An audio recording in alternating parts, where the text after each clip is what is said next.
कहते हैं अकल और हेकड़ी एक साथ नहीं रह सकती है। जम्मू कश्मीर में जहां भारत ने G20 का आयोजन किया तो तुर्की और सऊदी अरब ने चुपके चुपके एक बड़ा खेल किया, जिससे चीन और पाकिस्तान दोनों हैरान हैं। और जहां एक तरफ ये सब कुछ चल रहा था तो वहीं दूसरी तरफ बिलावल पीओके में गरज रहा था, लेकिन उसकी गरज सुनने के लिए कोई खड़ा नहीं था। तब जाकर उसने भारतीय सेना को कहना शुरू कर दिया। जानेंगे पीओके से बिलावल ने भारतीय सेना को क्या कहा। जियोपॉलिटिक्स में धमाल मचा हुआ है, आइए जानते हैं इन खबरों को विस्तार से। सबसे पहले तो कुछ तस्वीरों को देखिए, जो तस्वीर ये बयां करते हैं कि भारत ने बहुत कुछ बदल दिया है। ये G20 की तस्वीरें हैं। जो तस्वीरें निकल कर आ रही हैं, इसमें साफ साफ दिख रहा है कि बदला हुआ कश्मीर कैसा है। जहां भारतीय फिल्म उद्योग के एक्टर रामचरण दिख रहे हैं आपको, तो वहीं दूसरी तरफ बिल्कुल भारतीय रीति रिवाजों के साथ स्वागत किया गया डेलीगेशन का, जो यहाँ पहुँचे हैं। इसके अलावे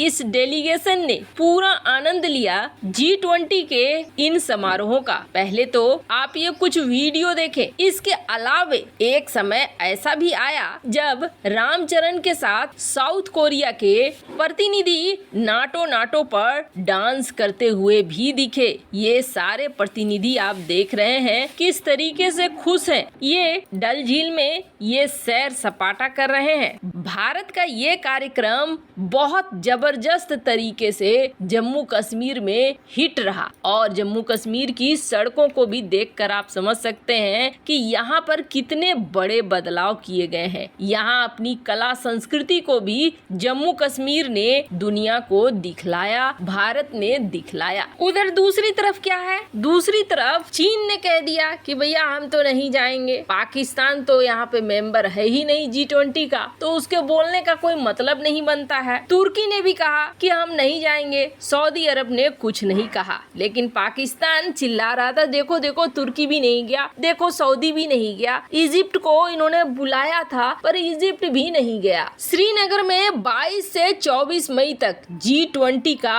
पर्यटन समूह का बैठक हो रहा है और डल झील के तट पर हो रही इस बैठक में कला और विरासत को दुनिया के सामने दिखाया जा रहा है। लेकिन इस बैठक में G20 के 3 खास देश शामिल नहीं हो रहे हैं, ऐसा आधिकारिक तौर पर कहा गया। चीन, तुर्की, सऊदी अरब जो G20 के सदस्य देश है, ये श्रीनगर में चल रही बैठक में इन्होंने हिस्सा नहीं लिया है। और रिपोर्ट क्या कह रही है? 17 देशों के 120 विदेशी प्रतिनिधि यहाँ पहुँच गए। और एक बात देखिए, यहाँ पर एक बड़ा वाला गेम हुआ। क्या गेम हुआ? चीन की तरफ से कोई प्रतिनिधि नहीं आया है। चलो, एक ने तो पाकिस्तान का साथ दिया, लेकिन तुर्की और सऊदी के पर्यटन प्रतिनिधि शामिल हुए हैं। इन्हें प्राइवेट के तौर पर शामिल कराया गया है। भारत के अलावा अर्जेंटीना, ऑस्ट्रेलिया, ब्राजील, कनाडा, चीन, Germany, France, Indonesia, Italy, Japan, दक्षिण कोरिया, मैक्सिको, रूस, दक्षिण अफ्रीका, ब्रिटेन, अमेरिका और यूरोपीय संघ कश्मीर में 3 दिवसीय कार्यक्रम में भाग ले रहे हैं। चीन के विदेश मंत्रालय के प्रवक्ता वांग वेनबिन ने कहा था कि चीन विवादित क्षेत्र पर किसी भी तरह की G20 बैठक का पूरी तरीके से विरोध करता है और चीन के इस बयान पर भारत ने आपत्ति जताई थी और कहा था ये भारत है, भारत की जमीन है, चाहे अरुणाचल प्रदेश हो, लद्दाख हो या फिर कश्मीर ही क्यों न हो, हम स्वतंत्र हैं। और इन्होंने G20 के देशों को बुलाया। G20 के देशों में भले ये चाइना अपने प्रतिनिधि को इसने नहीं भेजा, लेकिन एक तरीके से देखिए तो सबने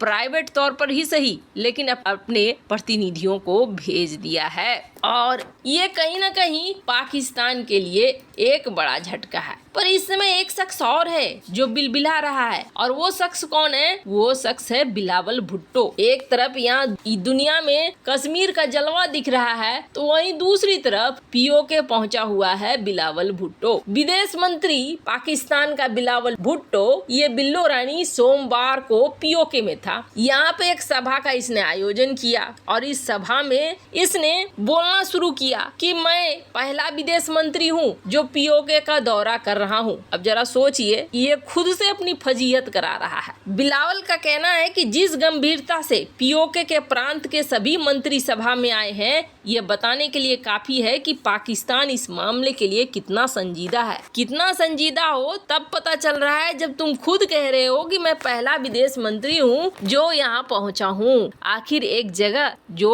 तुम बता रहे हो कि तुम्हारा अपना है और तुम वहाँ पहुँचे नहीं हो। बिलावल ने जम्मू कश्मीर को एक विवादित एजेंडा कहा। उसका कहना था ये एक ऐसा एजेंडा है जो बंटवारे के समय ही अधूरा रह गया। उनकी माने तो पीओके को उन्होंने काफी संघर्ष के बाद हासिल किया। उनकी माने तो इतिहास को कभी नहीं बदला जा सकता, पर आज दुनिया को भारत आश्वस्त करने में लगा है कि जम्मू कश्मीर एक अविवादित हिस्सा है और उसकी सीमा में आता है। मगर इतिहास याद रखता है कि कैसे भारत जम्मू कश्मीर विवाद को यूएन तक लेकर गया था और यूएन ने इसे अंतर्राष्ट्रीय मसला बताया था। बिलावल की माने तो यूएन ने कहा था कि यहाँ जनमत संग्रह कराओ। वैसे आपको बता दें, बिलावल लंबा चौड़ा भाषण दे रहा था और कह रहा था कश्मीर को एक खुले जेल में बदल दिया है, कश्मीरियों को डर के साए में रहना पड़ रहा है, हजारों कश्मीरियों की हत्या हो गई है, कई गायब हो गए हैं। बिलावल के मुताबिक ये सारा चीज भारत कर रहा है। आपको हालांकि मैं वो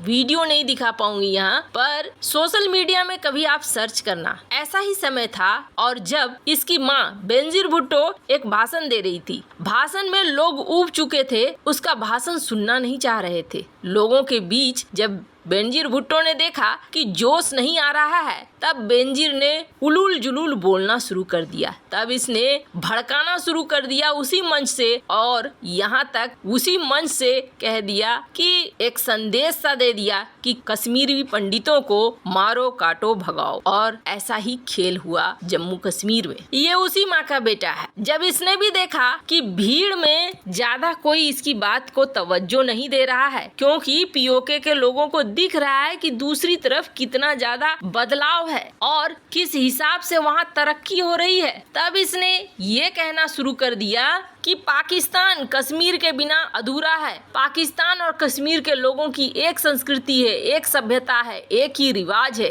भारतीय सैनिक जितनी चाय पीना चाहे पाकिस्तानी उतनी चाय पिला सकते हैं। मतलब हमारे में ताकत है और हम अभिनंदन वाली घटना दोहरा सकते हैं। खैर, वो एक अलग समय था और आज एक अलग समय है। ये बात बिलावल को भूलनी नहीं चाहिए। वैसे इन सब मामले में आपकी क्या राय है, कमेंट कर जरूर बताएं। जल्द मिलते हैं अगले वीडियो में नई खबर के साथ।